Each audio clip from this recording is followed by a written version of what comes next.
የሴኡታ ሐዋርያዊ አስተዳዳሪ ብፁዕ ራሞን ቫልዲቪያ የጸሎት ጥሪ ያቀረቡ። የስፔኗ ሴኡታ ግዛት ሐዋርያዊ አስተዳዳሪ ብፁዕ ራሞን ቫልዲቪያ በሴኡታ የሚገኙ ሁሉም አብያተ ክርስቲያናት ጸሎት እንዲያደርጉ ጥሪ አቅርበዋል።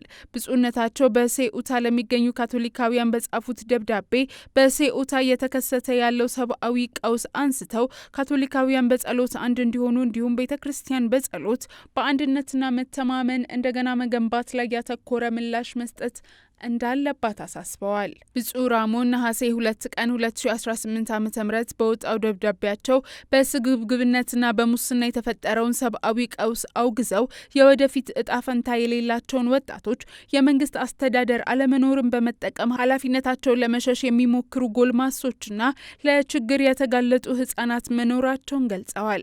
በሴኡታ የሚገኙትን ካህናት፣ ምዕመናንና ወጣቶች ያላቸውን አንድነት በመግለጽ ይህ አብሮነት በዚህ ሁሉ ውጥረት ውስጥ የአንድነት ምሳሌ እንደሆነ በመጠቆም የሴኡታ ክርስቲያን ማህበረሰብ የሃይማኖት ምስክርነቱን ህያው አድርጎ እንዲቀጥልና እርስ በርስ እንዲደጋገፍ አደራ ብለዋል።